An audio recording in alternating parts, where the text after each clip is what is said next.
This weekend, the T100 lands on the party island of Ibiza with the world's best triathletes in pursuit of their own celebration. 2 triumphs in 3 sees the queen of the T100, Ashley Gentle, on top of the rankings. What a dominant and complete performance from Ashley Gentle today. But in this game, heavy is the head that wears the crown. And with her eye on the throne, Taylor Knibb returns from Olympic silver with one aim, owning the rivalry that is the talk of the T100. Taylor Knibb in a league of her own right now. She has completely dominated. In the men's field, wherever Martin Van Riel goes, success is never far behind. But in the Belgian slipstream is a wild card who pushes himself to the absolute limit in Yuri Kurin. This is incredible, and what a performance. And a champion Sam Laidlow in red-hot form. Sam Laidlow, you are the champion. Who will take their chance at glory as the mercury rises in the Mediterranean this weekend? 4 races down, 3 to go in the battle to be crowned T100 World Champion. On your mark. We see there a very quick starter's horn. Sam Laidlow a little slow to get away, but ultimately he's on some good feet over there. I'm joined as always by the Olympic bronze medalist, Vicky Holland. Vicky, what do we see so far? Well, what we're expecting to see, no doubt, is probably someone like Aaron Royal and possibly Josh Amberger leading out this swim. They are the form swimmers that we're used to seeing lead out our T100 races. But someone like Martin Van Riel, his addition into this racing now, he's also a very good swimmer. We've got a couple of spearheads coming in now. So right on the left-hand side of the screen, as you're looking at it, we've got an athlete leading the way there, and just having a little look down to see if I can work out who that might be. Could well be Josh Amberger. So last night, Vicky, Martin Van Riel, Aaron Royal and Rico Bogan got together for a little pre-race dinner, and they were discussing tactics, and Rico Bogan was put in charge of leading the swim. What's going to happen if their plan plays out is that Rico will lead for about the first 400 or 500 metres, and then if Aaron can come around, he will go around. They're a little sick of these swims not breaking up and coming in with 2 big groups into T1, and they think with this open field and all the bike power out there, they wouldn't mind getting a little bit of a smaller select group to start the race. And we can see over on your far right-hand side, that is Rico Bogan who has taken charge.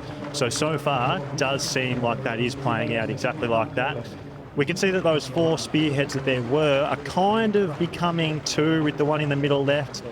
It does look like over to the right with Rico has gone out quite a bit harder and is sort of in front right now. Yeah, you can see the yellow hat on his feet. That's Sam Laidlow, so that would be Rico Bogan leading Sam Laidlow.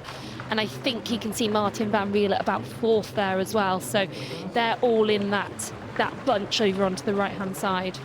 He has gone out really hard here, though. It's quite unusual for T100 male racing that it does get sort of spread out like this early, and there isn't just straight away a very clear group, but there is kind of some 30 centimetre gaps here and there that don't always happen. We can see in our middle of the screen, sort of middle and slightly back a bit in that pink cap, is Aaron Royal. So he is a bit of a slow starter. We've seen that in all races but San Francisco, that he does build into his swim and come into it late, but he's not exactly where he would like to be.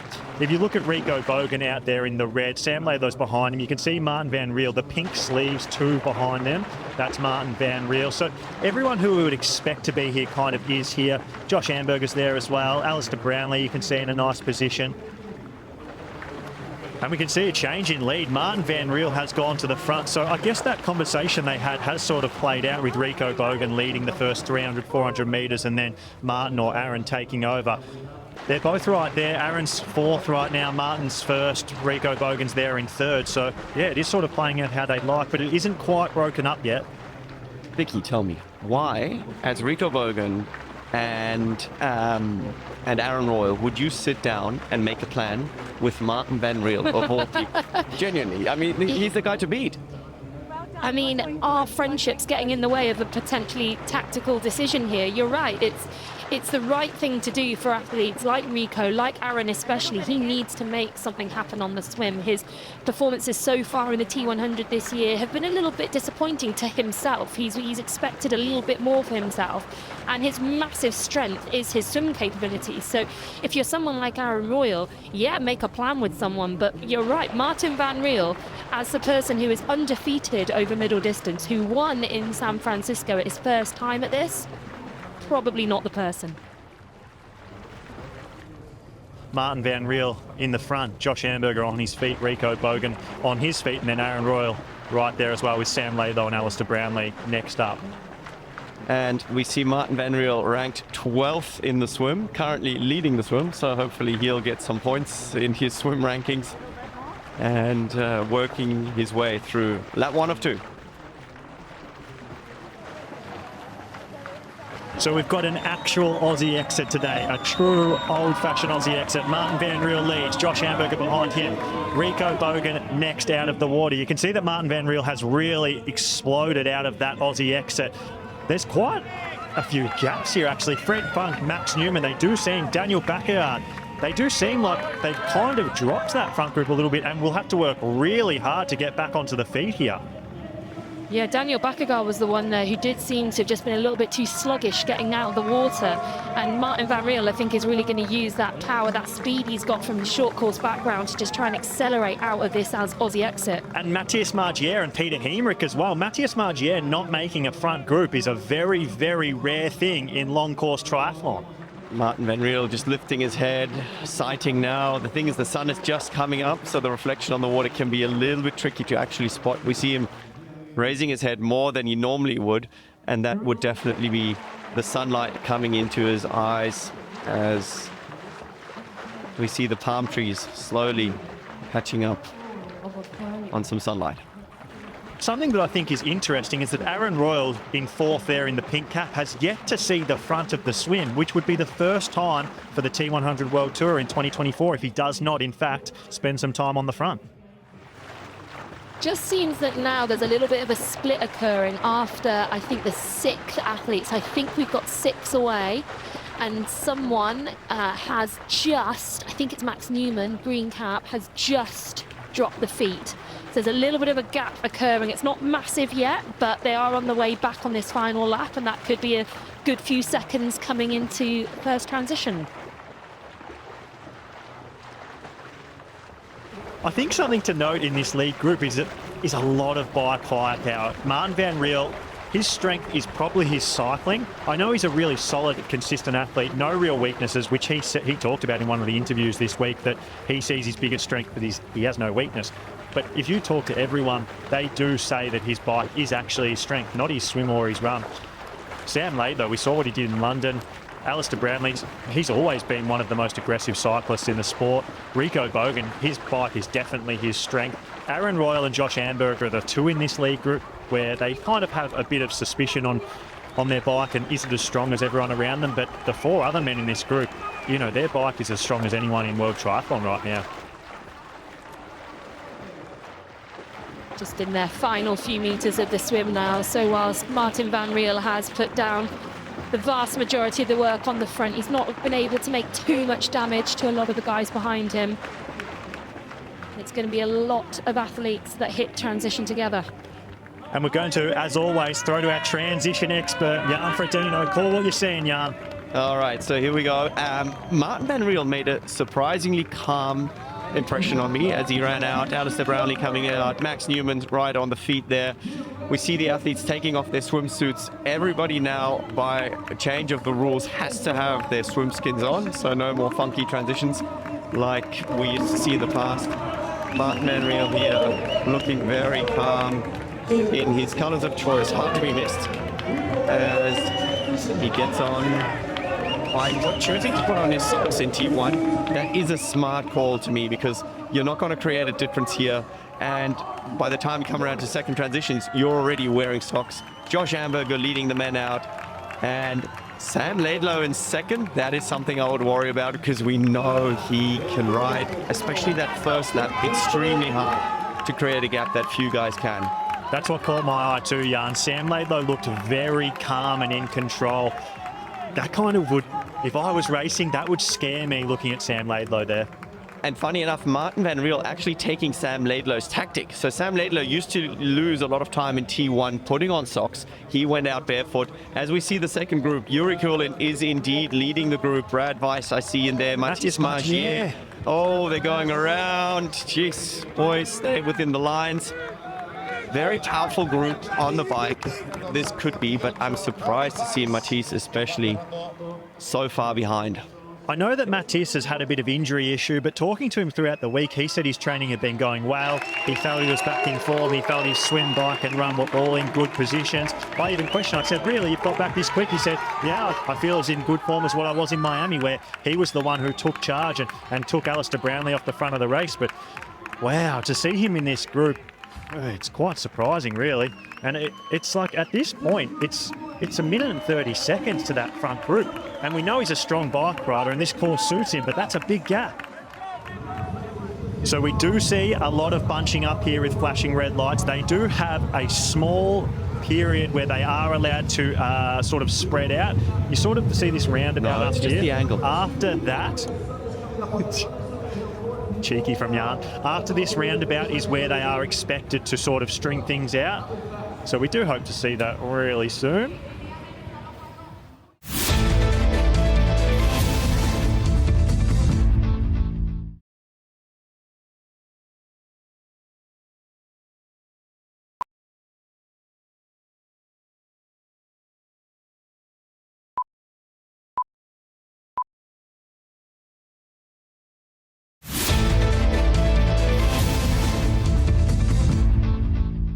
And huge drama early as we were off screen. Martin Van Riel and Sam Laidlow were leading this bike course and they have gone straight through a roundabout the wrong way on the course. So they have had to go all the way back around the roundabout and connect back with the group, which they haven't managed to do so far. So we now have Rico Bogan and Fred Funk out in front of this race.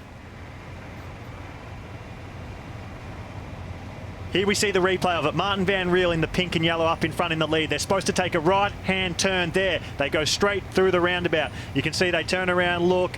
That's a hard U-turn on a TT bike like that. There's not much space on that side of the roundabout. Rico Bogan and Fred Funk slip straight through.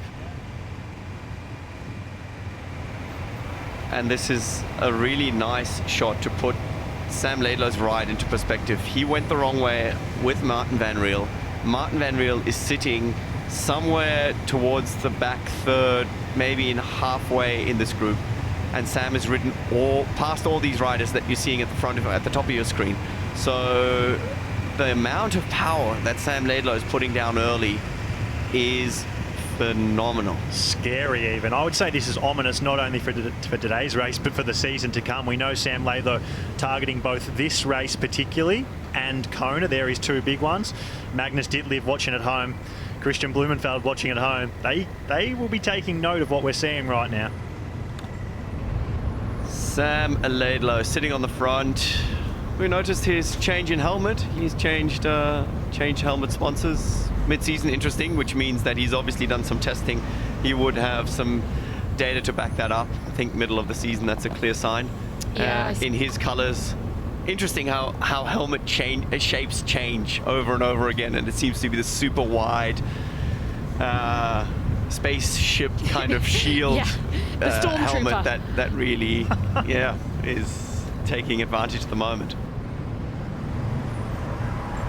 There hasn't really been any drafting that I've seen outside of the technical zone. So we saw Rico Bogan pass Fred Funk. Fred Funk dropped back straight away. He has 45 seconds to do so. We see it again. Alistair Brownlee goes past him. We see Fred Funk sit up on the hoods and all the flats, and he lets him in. And you can see this group with Sam Laidlow way up in the distance, Martin Van Riel in second in the pink, Rico Bogan, Alistair Brownlee and Fred Funk. They are giving each other way more than 20 metres, and they've dropped that big group behind them. So it's just great to see a race that seems like it's quite fair out there. Come on, boys, do some work, says Sam Laidlow. Funnily enough, Alistair Brownlee there in fourth. He's the one who's come around and decided, I'm going to do some work here. You can see him, he's dropped in to the second wheel there behind Sam Laidlow. I mean, Alistair Brownlee, the big critique on him all throughout his middle distance and even long distance racing career has been that he doesn't race patiently enough. He always goes to the front of the race. he rides too aggressively and he blows up on the run. So I actually love that Alistair Brownlee didn't go around Sam Laidlow there. He clearly could have. Clearly Sam Laidlow has decided to drop off the pace a little bit, and it's Fred Funk, the one who said, well, if no one else is going to shoulder this responsibility, I'm going to go and drive the pace here. But Jan, I know you've talked about it a lot. I know in Miami you were almost praying that Alistair could hold on that run and get a victory that we all want to see him have as a champion of this sport. He has decided to just sit in there and play the patient game today. And then here we have Alistair Brownlee, and he's someone that I think any triathlon fan out there is desperate to see him put down an Alistair Brownlee-esque performance. And I think we are seeing fireworks to a certain degree here. His face, depending on the light, looks like it's taking on the shape of his color. Oh my gosh, way. I cannot believe it. The first penalty. They were the wrong kind of fireworks. That wasn't what I was asking for. That is, I mean, he does play with fire and read the course very well, but the first penalty we see, oh my gosh, really, of all the people.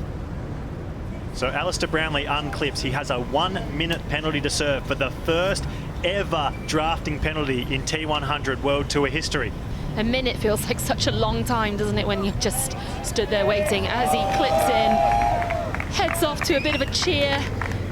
But as we predicted, he is completely on his own. No other athletes in sight just at this point, so he's going to have a lonely final lap out on the bike. This descent really isn't that steep. It's only like -4 or 5%, and they're doing 75 clicks. That's super fast at those kind of percentages. Shows you though, here we go, and this is Sam Laidlow, a lap later than I predicted, but he is having a crack. And we did see in the first lap that Sam was going 81 down this climb. We were just doing, 3-4K an hour less, and this is definitely something where he has an advantage, where he's extremely aerodynamic. So we can see this lead group of 3 with Mika Noot only a few seconds behind and Martin Van Riel just a couple of seconds behind. Rico Bogan leads us into T2 here at T100 Ibiza. Sam Laidlow hot on his heels in second, and the magic man Fred Funk in third. The endless Bally Mika Noot in fourth, and the undefeated Martin Van Riel in fifth. Rico Bogan, he puts socks on in T1. He can get his runners on and explode out of T2. Fred Funk, Sam Laidlow, Mika Noot and Martin Van Riel. Not Martin Van Riel. He also has socks on. They all have to put socks on, so slower transitions. And we can see that play out in front of our eyes as Rico Bogan gets a jump out of T2. The man who came third in the 3-up sprint finish in San Francisco is taking charge of today's race at the start of the run in T100 Ibiza. The man who won that day, Martin Van Riel, he was slower out of transition, but not quite as slow as Mika Noot or Fred Funk, who wore 4th and 5th out of transition. The battle is on now, Jan. This is the group of 5. This is where the win will come from. And the young German 70.3 world champion Rico Bogan is the one taking charge, as we see Martin Van Riel in second and Sam Laidlow in third, with Fred Funk and Mika Noot in 4th and 5th. Alistair Brownlee now in transition, probably what we expected a minute or so back. I think that attack would have probably cost him a little bit of time again. It's now time to see what form is the 2-time Olympic champion Alistair Brownlee in here today at T100 Ibiza. He had that 1 minute penalty, the first ever penalty in T100 history. He made some time up to the boys into T2, but what form is the Olympic champion in today? Can he catch any of the lead 5, or has that effort to catch back up taken a bit out of him? So we've got an overhead shot here. You can see Sam Laidlow and Martin Van Riel passing the billion-dollar yacht factory down there on the dock.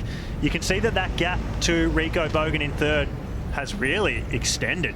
Only just seeing Rico Bogan right there, that gap is really blown out, and the gap to Mika Noot and Fred Funk behind even more. So I think it's not crazy to say that might be the decisive move on the run today, and we might be seeing the battle for the win right here with Martin Van Riel and Sam Laidlow. They might have made it impossible for everyone else to even compete today. Well, we go from the excitement of the men's race to the anticipation and nerves of the women's race here today at the 5th stop of the T100 World Tour. We see Imogen Simmons off to the left-hand side of your screen in the red cap.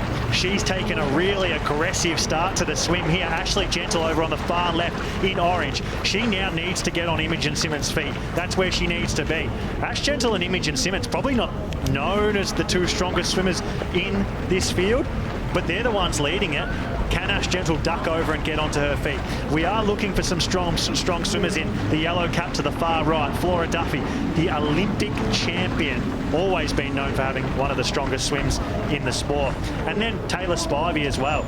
She's obviously stepping up for her first time ever at the T100 World Tour. Great swimmer, history as a swimmer. The bike's the big question mark for her, but can she help shape this race here on the swim today? I think the big thing we've got to watch her early here is that battle over on the left-hand side of the screen. Can Ash Gentle get onto Imogen Simmons' feet and drag her up and make sure that she stays with Sarah Perez-Sala over there in the pink, and Flora Duffy in the yellow, and Taylor Knibb, who we can see there in the purple cap. They're the big questions. Ash Gentle cannot afford to let a big gap form here today to that strong group on the other side of the swim. Oh, Taylor Knibb's just got dragged underwater and dropped back. She's now in about 5th or 6th. She got a little bit of a dunk there, and maybe even had to put her goggles back on, so she has dropped back a little bit there, and will have to swim strong to get back to the front of this swim. Crystal clear waters of the Mediterranean being the perfect place you want to swim. The last time in Paris, we certainly had the opposite of these conditions, so I think that's going to be quite a pleasure for Taylor Knibb to make up here. We've done 8 of 18 kilometers, and the gap is close on a minute now to Mika Nuut. They ran out of transition together. That's significant. It's down another 30 seconds down to Fred Funk, and he has now passed Rico Bogan down the line. Alistair Brownlee 2 minutes down, so he's holding pace roughly with Mika Nuut in 3rd. Back with the swim, and I think that's Taylor Spivey at the front there. That is, yes. Familiar stroke to me, someone I race against quite a lot in the short course series, and she's on debut here today, not just in the T100 but at middle distance full stop. She's never raced above short course Olympic distance racing, so I know she's incredibly nervous about that, but this is a challenge she's been looking forward to all year. She's only had 2 weeks practice on a TT bike because she was racing super short distance racing in Super Triathlon just about 3 weeks ago now, so she is very much new to this. We're approaching the Aussie exit here for the women today on the first lap of the swim. This is a massive moment in my eyes. Taylor Knibb needs to close this gap on the back half of this first lap, the Aussie exit and the start of the second lap. If Taylor Knibb can get across to these lead group of 4 and find her ticket into T1 inside the lead group of 5, we might see the Taylor Knibb show again, because this bike course is perfectly suited to her, and I don't think she would have looked at anyone in this lead group of 4, Taylor Spivey, India Lee, Sarah Perez-Sala and Flora Duffy, as anyone who's capable of riding with her over 80k. She really is in top shape. So this point we're seeing right now, as Taylor Knibb looks across and sees that group, this is vital. She needs to get back on here. And where is Ash Gentle? That is the million-dollar question. How close behind can she be? She's there, right She's there. at the back of this next group. There we go. Simmons. There she is, right there. Ash Gentle on your screens right now. Ashley Gentle is 26 seconds behind the lead group of Taylor Spivey, India Lee, Flora Duffy, Sarah Perez-Sala, Julie Duron and Taylor Knibb right there as well. It does look like Martin Van Riel is putting a little bit of a surge in here. Look, he's not all or nothing here. I'm going for my big move. But since he took the lead coming down the descent the last time around, he does look like he's put in a bit of a surge, a bit of a tester. They just came past our commentary booth right there and we got eyes on them. It did look like Sam Laidlow was hurting a little bit to hold onto the back of Martin Van Riel's shoulder. As we get eyes back on the women's race right here, as their battle is only starting as they touch land finally into T1 they go. T1, or as it sometimes is, the launch zone for the rocket ship that is Taylor Knibb. Will we see that again today? Taylor Spivey has taken charge of this swim today. Her debut here at the T100 World Tour, and she's found herself leading it for the first 26 minutes. Right on her feet, as it has been most of the day, Sarah Perez-Sala and India Lee. We can also see that Flora Duffy is in there, and Taylor Knibb assuming position in 5th, able to hold on. Quite an impressive swim from Taylor Knibb, considering where she was. Do you think Taylor Knibb maybe has a little bit of a regroup phase now? She obviously had to work really hard to get back onto that group. Do you think she will just take a minute to get into it on the bike, or are we just fully expecting Taylor Knibb to just put the hammer down? Taylor Knibb was a top 10 finisher at the Olympic time trial with 3 crashes, right? I don't think, even if she does wait, that's an all-out effort for everyone else to hold on to on a normal day. I'm not trying to discount the race early on, but I don't think Taylor Knibb is waiting for everyone. She is such a strong caliber, and she can deal with adversity. As we see a quick transition from Sarah Perez-Sala, taking it out first.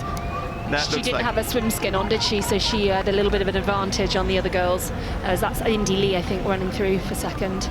I think we've just got to call this how it is. The only women who can hold Taylor Knibb here potentially are India Lee and Flora Duffy. Taylor Spivey, her strength is her swim bike, her swim run. Her bike is a little bit of a weakness, I think, particularly over this distance, and particularly considering she hasn't spent much time on the TT bike. And Sarah Perez-Sala has never been able to go with Taylor Knibb on the bike. So the big question here is A, what shape is Taylor Knibb in? And B, can Flora Duffy and India Lee hold on to Taylor Knibb for even 4 or 5k, or will Taylor Knibb just go straight to the front of this bike, ride off, and never be seen again?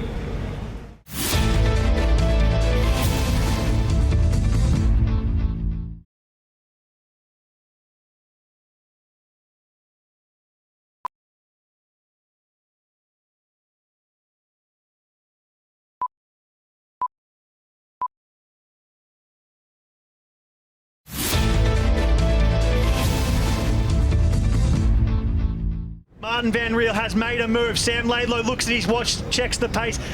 He can't hold on. Is this the decisive move of the day? Martin Van Riel, the T100 San Francisco champion, here today at Ibiza on his next stop on the T100 World Tour, has broken Sam Laidlow, and he's running away with the race with 3.3 kilometres to go. Can Sam Laidlow rally and hold on here? Can he fight back onto Martin Van Riel's shoulder, or has he lost the race here with 3.3 kilometres to go? Here we are at the front of the women's race. Taylor Knibb, 10 kilometres into it. She's about 12 kilometres into it now. She's got a 34-second lead to second place India Lee. Flora Duffy in third, 1 minute and 13 seconds behind. Julie Duron has worked her way into fourth, 1 minute and 53 seconds. Sarah Perez-Sala, she's fifth, 1 minute and 55 seconds. Taylor Spivey, who she was in transition 1 with Taylor Knibb, 12 kilometres into the ride. She's now 2 minutes down. 2 minutes Taylor Knibb has put into Taylor Spivey over 12 kilometres. That's quite absurd and crazy, and shows the level that Taylor Knibb's on. Lucy Byram's in 7th, 2 minutes down. Paula Finlay in 8th, 2 minutes and 14 seconds. Emma Pallant-Brown, she's in 9th, 2 minutes and 20 seconds down. Imogen Simmons, she's in 10th, 2 minutes and 40 seconds. She's followed by Kat Matthews, and also in that group, Ashley Gentle and Annie Haug. So Ashley Gentle, Annie Haug, Kat Matthews and Imogen Simmons, 4 of the big hitters. They're almost 3 minutes down, 12 kilometres into this bike ride. What on earth are we seeing with Taylor Knibb? Who are you? Are you an alien? Are you a human?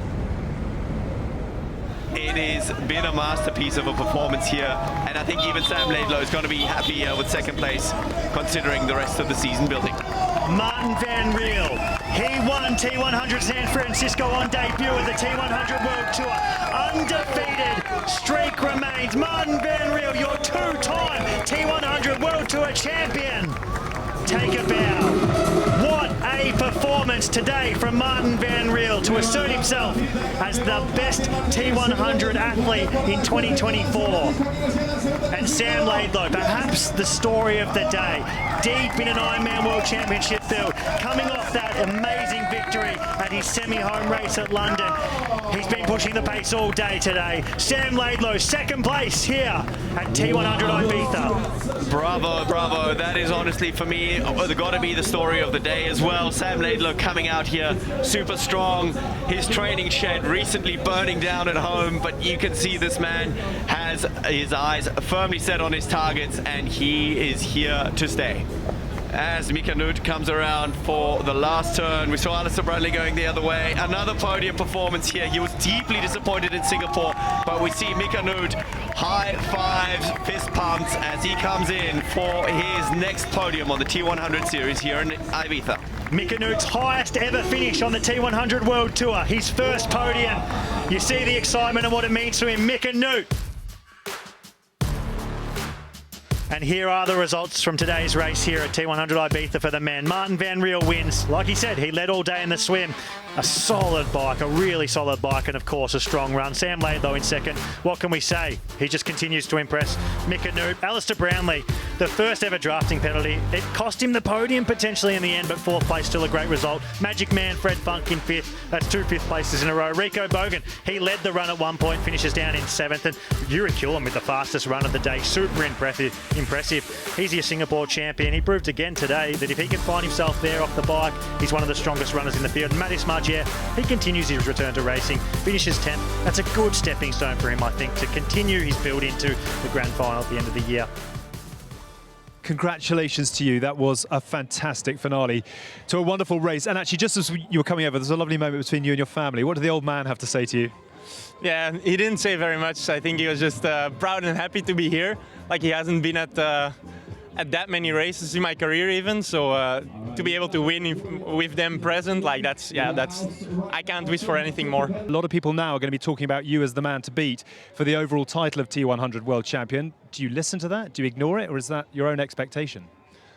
I mean, it was my biggest goal before this year to become the first T100 champion. So I'm all in for it. And like, if I do my best on every single race that I'm on the line and I keep getting good results like this, I'll be very close. So yeah, like, it's definitely a goal to win the first T100 championship. Great stuff. The noise is only going to build from here, particularly off the back of another great win today. Congratulations to you, Martin. Sensational. Well done. India Lee, who is in second right now, she's a minute back, showing that she's just on a different level to all the other women on the bike. So I think maybe we've got to start focusing in on some other stories. We see that Taylor Knibb's off in the front of the race. She's going to be doing Taylor Knibb things, but India Lee is a very interesting story, and I don't want to brush off it. Last week at the Ironman World Championships, she lost 3.5 minutes on the swim. That's almost a 4.4 kilometre swim. She came into T1 and she literally walked through T1. She slowly grabbed her transition pack, her bike shoes. She sort of meandered through T1, rode very slowly for her, and talking to her during the week, she just said she was exhausted. She didn't want to be there. She was miserable. She had spent too far away from home. She said she felt refreshed coming in today, and look at what we're seeing. She's in second. Ashley Gentle on the screen in front of us there, and just in front of her is the figure of Annie Haug. So they are probably two of, if not the two best runners that we've got in the race today, and they are both at around just over 4 minutes down at the moment. But that gap hasn't gone out, so it hasn't ballooned out like we thought it would do when Taylor Knibb started to make things look a little bit ominous within about the first 10 to 15 kilometres on the bike. It's actually just stabilised now. As we see Taylor Spivey on her debut, having had a great swim, losing a bit of time right now.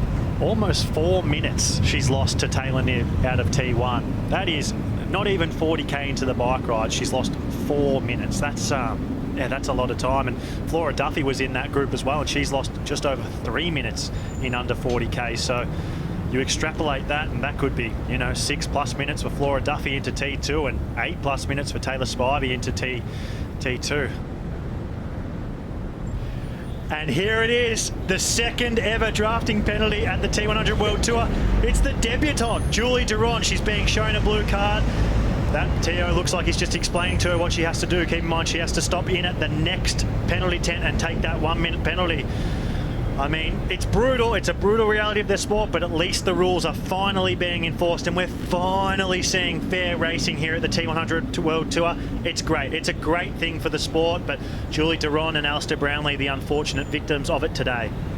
It's also such a different focus, when you're used to racing short course and you're in short course racing, you ride in pelotons, you are supposed to be as close as you possibly can be within the realm of safety to the wheel in front of you, whereas you come to this kind of racing and you've got to start judging your distance, and you've got to keep focused in being an aero, and you've got to keep focused on that race ranger of the bike in front of you. And to just explain that a little bit further to people who maybe perhaps don't understand exactly this race ranger system at home, the athlete will be looking at the bike in front of them, they'll be looking at the rear light on the bike in front of them. If that light isn't on, they're absolutely fine. If that light is blue, they are starting to approach getting into the realm of where they're potentially gonna have to keep minding the gap, shall we say. Once that light goes amber, they know they've only got 2 meters until they're encroaching on the draft zone, and then if they encroach on that draft zone, which is 20 meters, it flashes red, and at that point they need to make a pass, and they have 45 seconds to do that. If they don't do that, we will see the light continuing to flash red on the athlete in front. As you can see there, no light has been lit up on Imogen Simmons' bike, which means that Julie Dowan is currently more than about 25 meters behind, so she's well outside of the draft zone at the moment. Eyes on Ash Gentle. She is clearly one of the only athletes who fully dedicates their life around the T100 World Tour. I mean, most of these athletes, it still is their priority. There's a few where it's not, but the large majority, it is still their priority. But no one really takes it to the level of Ash Gentle, where it's all she races, it's all she does, it's all she trains for. And so that's why I think today it's like she's invested in this in a way that, say, someone like Kat Matthews isn't today. Kat Matthews clearly can't be 100% in on this because she raced an Ironman last weekend, whereas Ashley Gentle can taper perfectly for this, train up to a week ago and fully target it. So, yeah, clearly Ash Gentle still has a lot of work today, but I think we'll be prepared to do so. As she comes into T2, getting ready to put on her run shoes and show the world that Taylor Knibb is the full package, a swim, bike and runner, to play all the cards as she chooses. It's a long and lonely run in for Taylor Knibb. No one else is going to be in sight for a very long time, and the nature of this bike course, this run course, means that she's never going to have a chance to go out and back and see people. The only people she's going to see out on the course are people that she laps, or if anybody can possibly manage to overhaul this deficit, if they can get anywhere close to her and have some company for her to run with. But at the moment, that doesn't seem likely. Looks great coming out of T2 to me.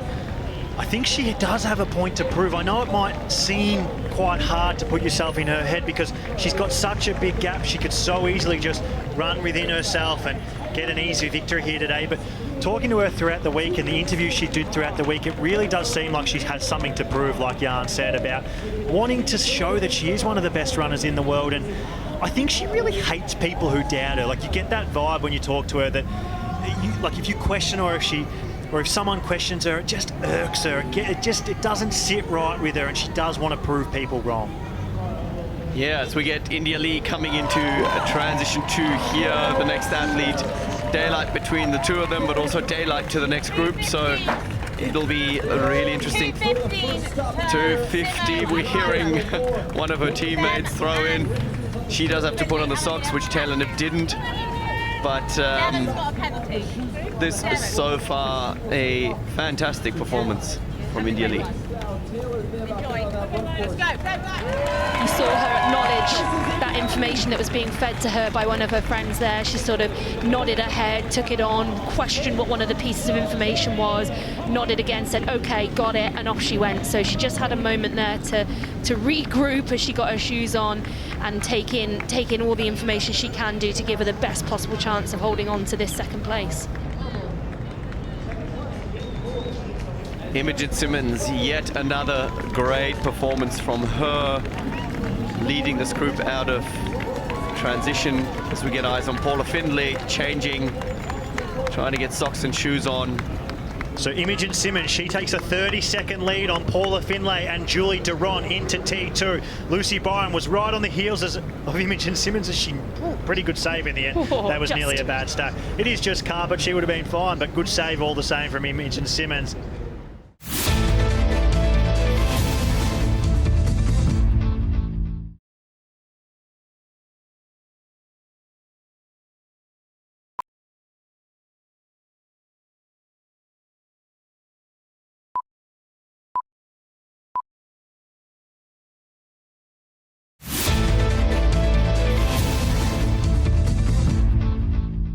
Taylor Knibb lapping Ash Gentle. Get your head wrapped around that. I mean, that is just such a statement of intent. That is got to be soul-crushing to a point that, yeah, they're going to be... Ash Gentle's going to have to ask herself some heavy questions. We expected this to be a battle. Wow. Not a lap between them. No, I mean, this was not on my bingo card for today. I don't know about you, but seeing Ashley Gentle having already been lapped at this point on the run, and now she has to go about unlapping Taylor Knibb and trying to just make some ground up as many places as she can. What are we going to see here? that? Are we going to see Ash Gentle and Taylor Knibb run together for the rest of this race? Is Taylor Knibb going to drop Ash Gentle here even though she's already lapped her? Does Ash Gentle go around her? This is like a really crazy dynamic. Probably really helps Taylor, because Taylor wants to run fast, right? She wants to be in a run race. She wants to try and prove where her run's at. Maybe this is a blessing for her.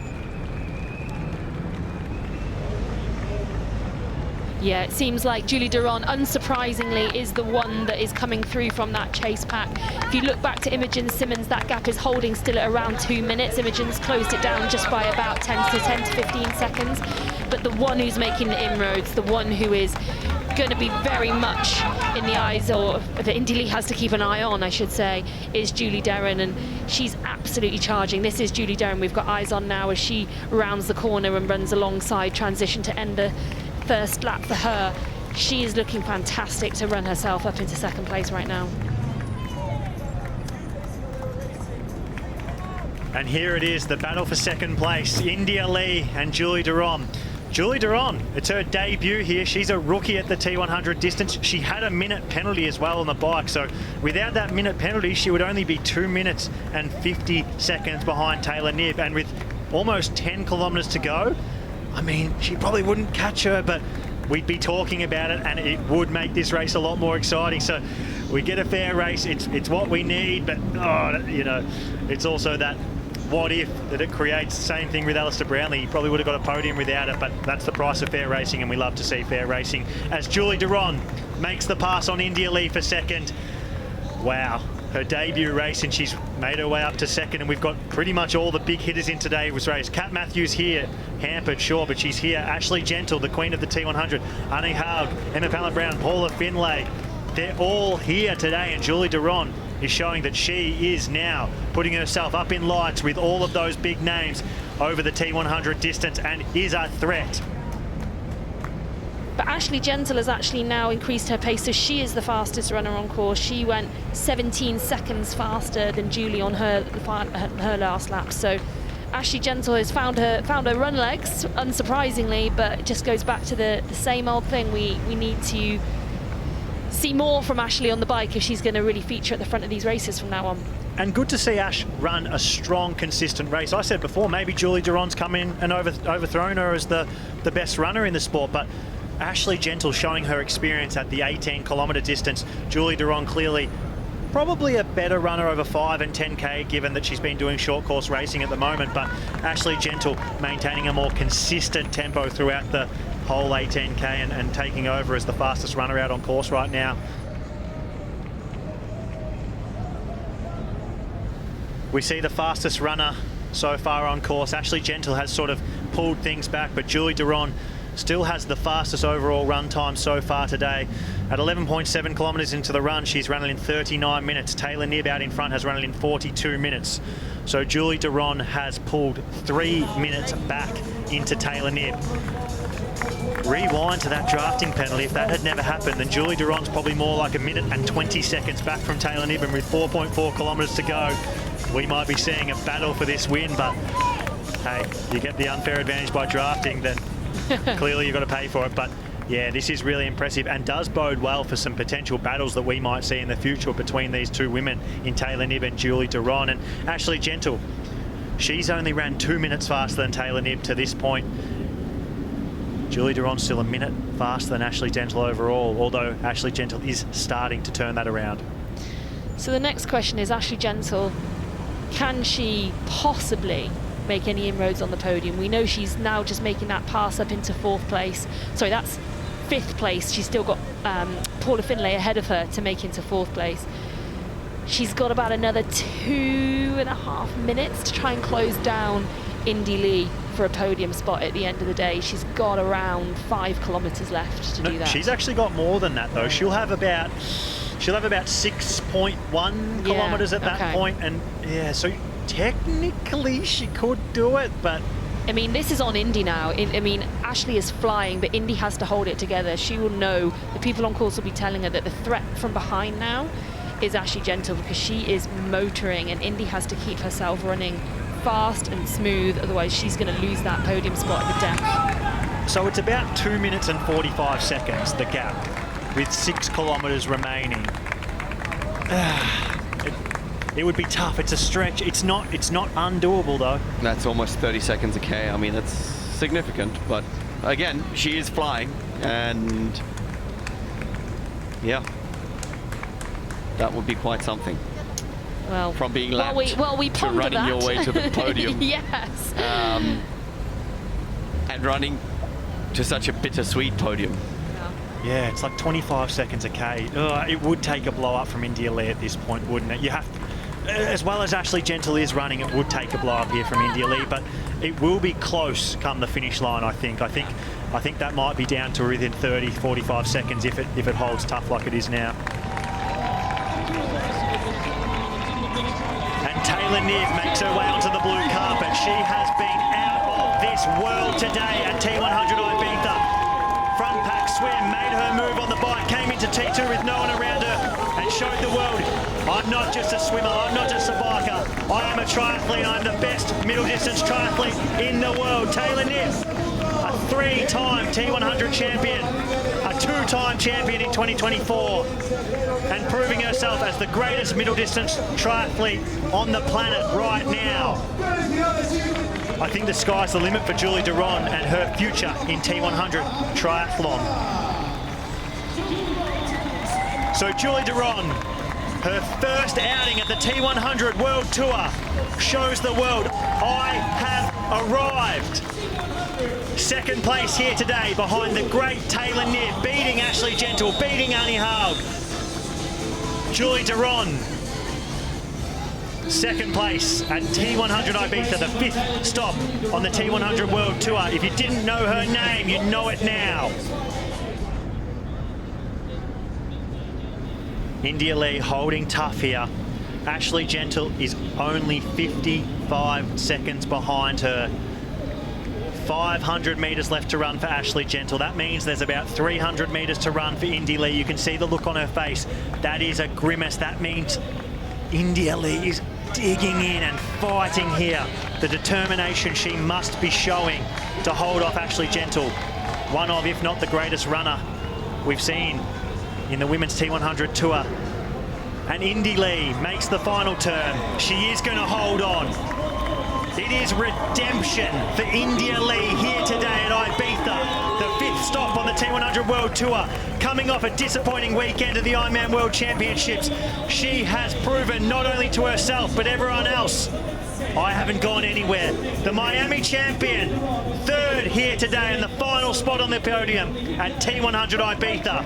India Lee, what a race. And that's just going to mean so much to her. She would have prepared so hard for last weekend's World Championship, and to not finish, to feel so awful as she did on that day, to have nothing there, to be so demoralised and demotivated, then to turn it around here, that is exactly what every athlete dreams of. Ashley Gentle, the winner last time out at London on the T100 World Tour, fought for every metre today here at Ibiza. At one point, only just inside the top 10, Ashley Gentle finishes 4th here today at T100 Ibiza. And we are joined by your champion now, 3-time PTO winner, Taylor Niv. Alex joins her now. It's been a heck of a year for you, and there was a roller coaster that everyone knows about in Paris. How easy was it to park that and reset and fire yourself up again? Was that a simple process, or have you had to go through a bit to get here? Well, I think it was probably a blessing, and I got super sick, like super sick. So I didn't do anything for like a week, and my manager called me, he's like, oh, I'm so sorry. And I'm like, no, I get to sit in bed for a week without any responsibilities. Like, this is like amazing. And so I think I probably started up like 5 weeks ago. Probably worse fitness than November 1st. My coach can confirm or deny. So this was a really big push. The first week back, I'm like, whoa, we're back. So yeah, it really feels like a second part, and I have a lot of work to do because I haven't had that consistency. Because I've had a good last 5 weeks, but anything before that, it was very vapid. It was pretty tough to get back into the swing of things after the Olympics, and yeah, I'm super pleased that I had a good day out there and I think my run wasn't a surprise to anyone anymore, so I was just really happy to be in a position where I could play off my strength. Absolutely brilliant to have you both here. You've actually both got to go and do podiums. So one question, Danny, there looked a lot of emotion for you at the end. I know it's been a heck of a week, a bit of home time seems to have worked wonders. Well done today. Tell us what you make of that. Yeah, so the last 6 weeks or so I've been building up to the World Championships last week, and then this week, this race as well. And I made a decision to go away and thinking I was like doing everything I could to prepare for a World Championships, and in the end I just spent too long away from home and got really homesick and just was pretty miserable going into the race last week. So I had a terrible day, and then 2 days at home and I was like a new person, and I was so motivated to prove that I'd put all the work in for this week, and I didn't want it to be a waste of time. So to pull off a solid result, I'm really chuffed with, and yeah, it was a good day. Well, fantastic scenes there, and this is what it means to the T100 series standings as far as the men are concerned. No Magnus Ditlev and Kyle Smith this weekend. So the big mover, Sam Laidlow, who is up into third place, up 4, and the big mover, Martin van Riel, who's up 10 into 4th. Sam Long, therefore, drops down. Yuri Kulin, Mika Noot, all performing here today and getting points on the board. Rico Bogan, Alistair Brownlee brave today as well, and Matthias Margerier rounds out the top 10. A lot of life left, of course, with one regular round to go and the grand final in Dubai. And just a quick check on today's result as well. Taylor Knibb, imperious and superb from the moment she recovered from a bit of a bump in the start of the swim. She came home in top spot. Julie Derron overcoming the time penalty to run her way home in second. Indy Lee with great guts and courage to hold off the challenge of Ash Gentle, who herself ran hard to finish in 4th. But it's a Knibb, Derron and Lee 1, 2, 3. What a day of racing here in Ibiza. We'll see you in Vegas in 3 weeks' time.